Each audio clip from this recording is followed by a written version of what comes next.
different ways to work with tempera paint. So different tempera paint techniques. Now, the tempera paints are cakes. These are dried out tempera. And to get them to work, you add just a little bit of water. And I'm cleaning my brush in between so that I don't pull one color into the next to each tempera cake. You don't need to soak them, and you don't want to, because then they get too watered down. Now, if you run into a situation where someone has had bad paint manners and they not only put the cake in upside down, they got paint all over it. Right side up has that little divot in there so you can put the water in it. You can take a paper towel with a little water and you can clean off the surface of a tempera cake. So if that happens to you, just clean it off and then recycle the paper towel. So here's different ways you can work with tempera. You will need water, a variety of brushes, and your tempera cakes. There's one set of these per table. Now, yes, you can use the different brushes, have different looks to them. So I'm going to try doing dry brushing with several different brushes. Dry brush means your brush does not have a lot of water in it. Now, I forgot to grab a paper towel, so right now I'm using a tissue, but you want to get some of that water out of your brush with a paper towel. Then I can take a color, keeping my brush fairly dry, and that's dry brushing. You see the bristles. Now, this is a wider brush. Here's dry brushing with a smaller one. So I'm really allowing the bristles to show. And then here's dry brushing with a really small brush. You're probably not going to see much there. This is mostly done with a larger brush because you get more of that bristle separation. Okay. Now to blend tempera paint, then you can paint right on the surface. So let's say I'm going to use red. That's a dry brush. Now if I add more water, then I get a more solid color. And let's say I want to mix some yellow. Rather than go to this cake and now I've got red on here, I could mix it right on there, but that's bad paint manners. And the next person to get this color would get orange, not yellow. So I'm going to clean my brush in the water, wipe it on the side so it's not dripping, and then I'm going to get yellow, and I can blend them together right on the surface of my artwork.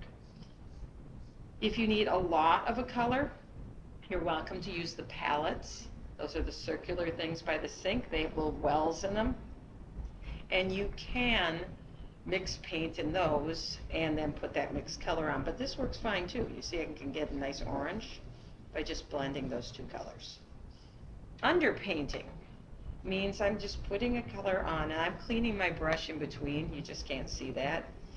So I could put a color on my artwork. Here, put some yellow. And then I could let it dry, which I'm not going to have time to do in this demonstration, but then I could come back here and I could work with something else on top of it. So colored pencil, it's not taking very well because it's not dry. I could work with a marker on top of it, but that gives me an underneath color that's not white. But yes, you have to let it dry first, so I would have waited until that was dry, and then I could come back in with colored pencil, marker, oil pastel. As long as it's dry, it will work. Outline and fill in is generally, the outline is generally done with a medium to small brush. So whatever shape, here's another heart, just like the last demonstration. Now, it could be done in the same color which case I will fill it in with that color. Or obviously I could let that color dry, I could fill it in with another color. I'm cleaning my brush in between. So I could fill it in. Now I have to be a little careful when I get close to the other paint that's wet. You see how it's going to blend together like that? So if you don't want that to happen, I would have let that black dry first. If you want that to happen, then you're going to get that a little more if both paints are wet. If one's dry, then you can be kind of careful not to blend them together. So, and other things you can do, dry on dry. So, again, that dry brush, that's not a very good dry brush. There, dry brush. And then I could switch up to another color. And do dry brush on top of dry brush. Or I could have made a very, this is called, the paint is wet here. You can see how there's more water in it. And then I could let that dry a little bit. And then I could do dry brush on top of wet too, which doesn't work very well when it's still wet. But okay, then wet on wet, you kind of saw it over here, but you can even put water down first and then color, and it will move through there. And then cleaning my brush, and I could use very wet, let's do blue, I haven't done blue yet, paint, and it will kind of blend in there. Can drip water on, that gives a different look to it.